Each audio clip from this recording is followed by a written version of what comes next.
Hello all, welcome to Universal Group of Institutions. In our today's video, we are going to discuss the most burning issue of our country right now, that is the protest which are going on Jantar Mantar, right? In fact, yesterday from Jantar Mantar, these protesters, they have marched towards Parliament of India, and hence during this march, some of the protesters, they might have become violent also, that has been covered in media, and more importantly, these protesters, they have been dealt with high-handedness by the police force. Because these protesters have been dealt in such a manner, we will try to analyze today, we will try to discuss today whether protests are even legal in India or not, right? If they are legal, why police has dealt with these protesters with such high-handedness, right? So let us discuss about the right to protest in India, right? So firstly, we will be seeing whether in our constitution there are such provisions which allow protests to be happen in this country, right? So the articles related to protest. So there is this, please keep in mind, there is no such word mentioned in the constitution as right to protest. But there are certain fundamental rights which give us indication that right to protest does exist, or such a fundamental right does exist in our constitution. Which articles? So there is one article, that is article 19(1)(a). 19 clause 1 subclause A says freedom of speech and expression, meaning whatever our thoughts are, we can express them either through speech or through other gestures as well, right? Protest is one such gesture through which we do express our thoughts.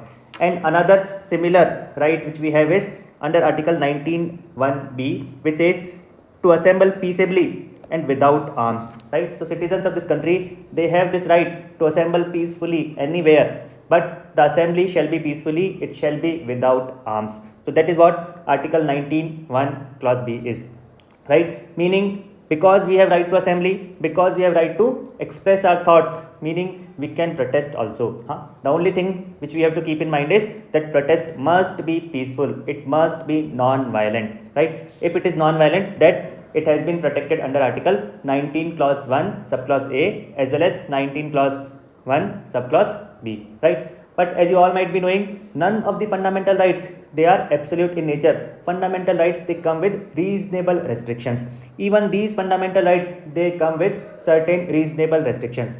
The reasonable restriction to article 19(1)(b) are given under article 19 clause 3. 19 clause 3 says that peaceful assembly, that too without arms, it should not hurt India's sovereignty or integrity, right? Or because of this assembly, right, India's sovereignty or integrity shall not be threatened. Second reasonable restriction is that such protest, such assembly shall not again in any manner affect the public order, right? On the basis of these two grounds, Parliament may make a law.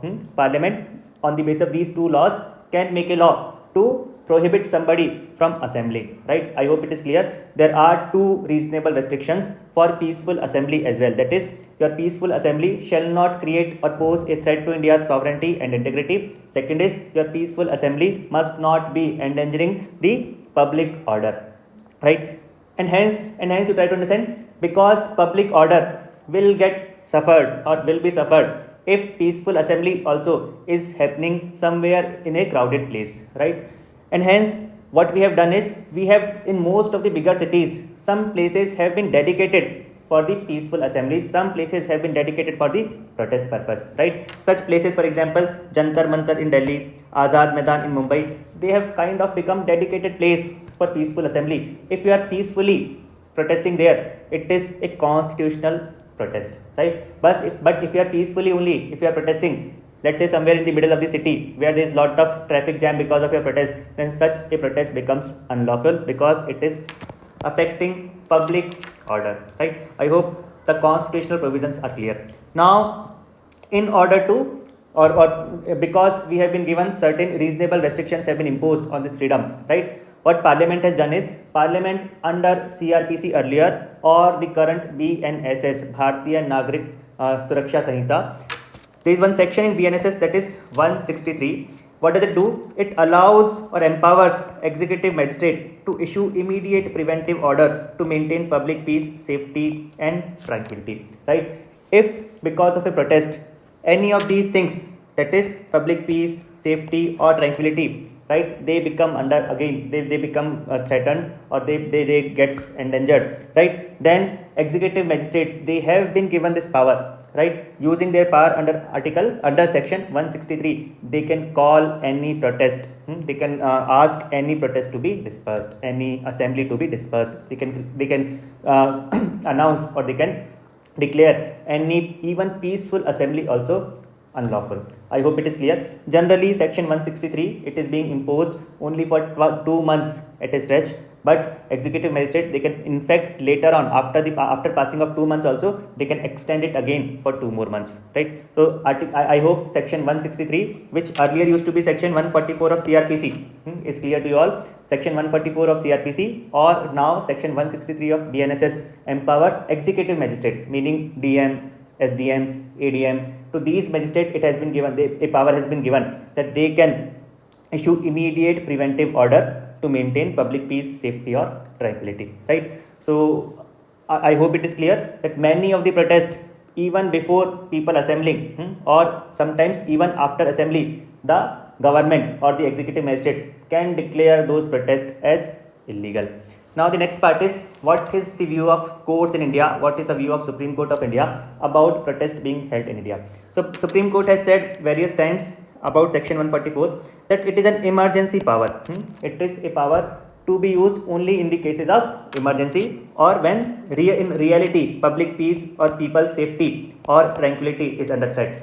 It is to be used only when it could not become a permanent mechanism to prohibit protest. So Supreme Court has said, right to protest, it is a fundamental right in our constitution, right? Using the power under section 163, though it is constitutional, though it is legal, using this power under section 163, the police or the magistrate or the government shall not use them as a permanent mechanism to prohibit protest. They shall not use it unnecessarily, even in the cases where there is no emergency. Police shall not use them. I hope it is clear. So Supreme Court is of the view that right to protest, it is a fundamental right till the time protesters, they are non-violent, till the time protesters are protesting at a place which is not creating or causing a threat to either the sovereignty or integrity of country or to the public order. Such protest must be allowed, right?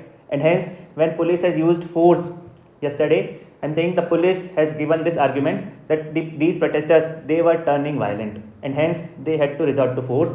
They were trying to enter. Now they were also violating they were also violating section 163, and police had not given them permission only to protest. Because all these violations have been done, police has used force against these protesters. On the other hand, many, they believe that because right to protest peacefully is a fundamental right, police must not use force on non-violent protesters. So I hope the legal position on the issue of protest is clear to you all. Thank you so much for watching this video.